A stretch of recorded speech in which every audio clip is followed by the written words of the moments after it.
Bonjour à toutes et à tous, bienvenue à l'écoute de Prévention Santé, un programme d'information produit par RNCO et la participation scientifique de SOS Médecins Cameroun.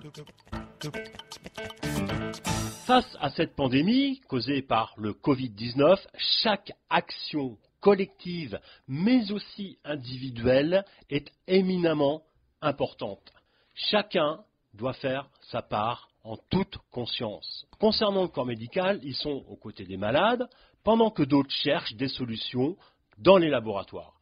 Chacun joue sa partition pour orchestrer cette bataille et y trouver des solutions. Prévention Santé s'intéresse aujourd'hui aux méthodes pour combattre le Covid-19. Le Dr Mbolo, président de SOS Médecins Cameroun, va pouvoir nous apporter des réponses à quelques questions que vous êtes nombreux à vous poser. Dr Mbolo, bonjour. Bonjour. On peut dire que ce virus a la peau dure et que dans notre quotidien, il sait se nicher là où on ne l'attend pas forcément. On pense aux clés de voiture, aux briquets, au téléphone, par exemple.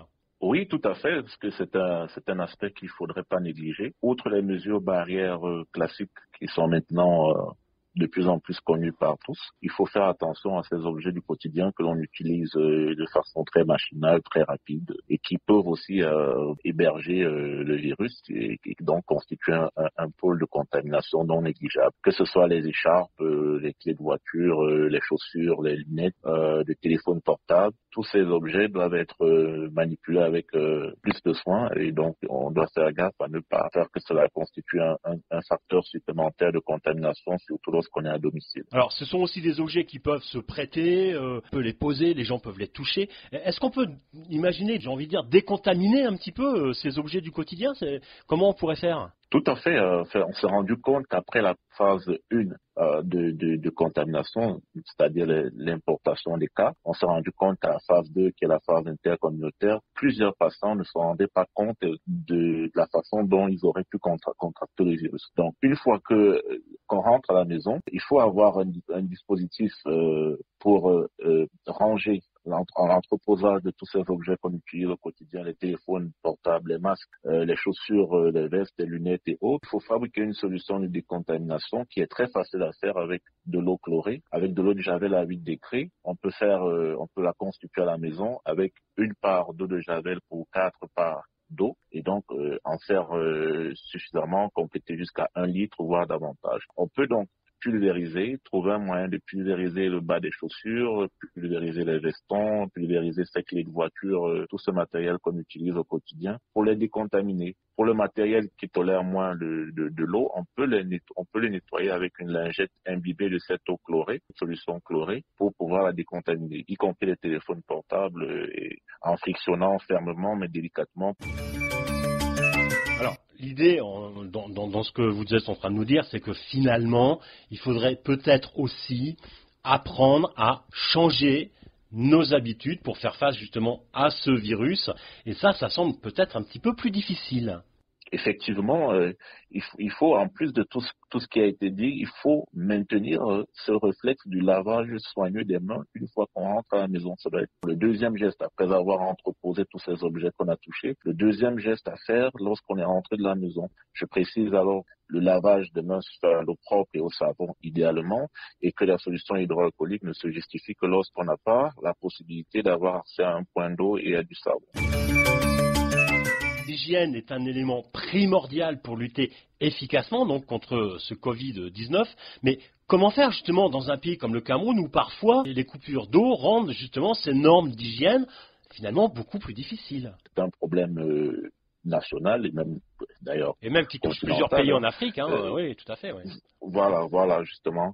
Et il faut dire que plusieurs méthodes qui permettent de s'adapter aux aléas de la disponibilité de l'eau ont été mises en place, notamment les fûts avec des robinets adaptés, par exemple, que l'on retrouve très largement maintenant, même dans les hôpitaux, dans nos services publics, qui font très bien l'affaire. Donc on peut emmagasiner suffisamment d'eau et puis utiliser progressivement pour lavage des mains. Prévention Santé, un programme d'information et de sensibilisation au service des populations. Nos objectifs, vous fournir une information fiable et nécessaire afin de mieux comprendre les enjeux sanitaires et leurs conséquences. Nous abordons ici les questions que vous vous posez et nous y répondons de façon concise et claire. On sait que de bons anticorps sont finalement le meilleur moyen pour lutter contre le Covid-19.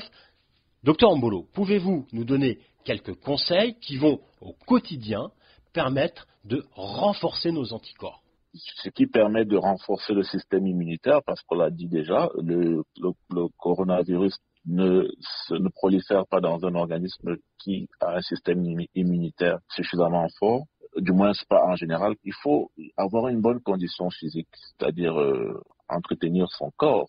L'activité physique quotidienne, le renforcement musculaire, il a été prouvé d'ailleurs que cela contribue à renforcer l'immunité par plusieurs mécanismes. On pourra largement y revenir dessus plus tard.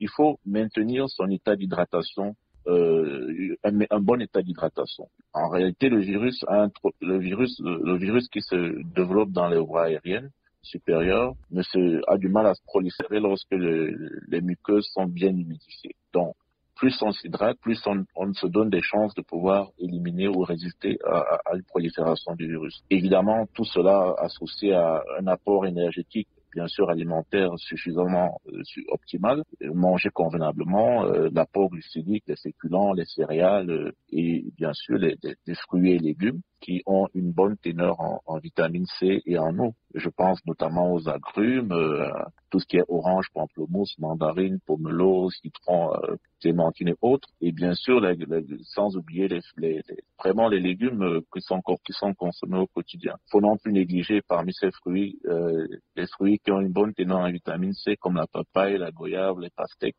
et bien sûr tout ce qui est condiments, persil et autres permettent quand même de renforcer aussi l'immunité, y compris l'ail qu'on a évoqué d'ailleurs plusieurs fois, l'ail, les oignons, les gingembre. Toutes ces choses permettent quand même de renforcer suffisamment l'immunité.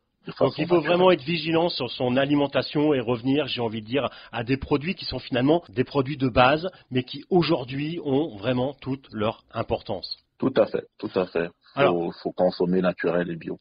Naturel et bio, je crois que c'est dans la mesure du possible. C'est bien dit, mais le naturel et le bio, finalement, quand on est en Afrique, on n'a pas besoin d'aller très loin, je crois, pour aller le chercher. Nous avons tous tendance à être, on va dire, un peu moins actifs en ce moment, parce que moins de sorties au quotidien, moins d'activités peut-être sportives, malheureusement, donc moins de dépenses énergétiques, a priori. Alors, il faut donc, j'ai envie de dire, surveiller son poids et adapter là aussi son alimentation. Donc, quels conseils pouvez-vous apporter pour rester vigilant, éviter le grignotage et ne pas nous faire surprendre, on va dire, par l'embonpoint. Oui, effectivement, c'est l'un des risques. Tout à fait. De toutes les manières, pour être très succinct sur la question, il faut limiter ses apports en gras. C'est-à-dire tout ce qui est huile, matière grasse. Donc on arrête de faire frire tout le temps sans arrêt les choses. On mange des légumes avec un petit peu de vinaigrette tout simplement. À la vapeur. Voilà, aussi, faire cuire à la vapeur, faire cuire à la poêle non adhésive avec très peu d'huile, éviter le grignotage, limiter les apports en pâtisserie, enfin la consommation des pâtisseries, tout ce qui est gâteau et autres, qui ont une très forte teneur en graisse pour la plupart. Et donc, voilà, on peut faire aussi plus d'activités physiques à la maison. Il y a des exercices physiques qu'on peut développer à domicile. Alors ça, on en parlera justement, docteur Mbolo. On en parlera peut-être un petit peu. On pourra faire une émission spéciale conditions physiques. Je pense que ça va intéresser beaucoup de nos auditeurs, effectivement. Docteur Mbolo, merci à vous. Merci à vous. On se retrouve donc très bientôt pour un prochain numéro de Prévention Santé.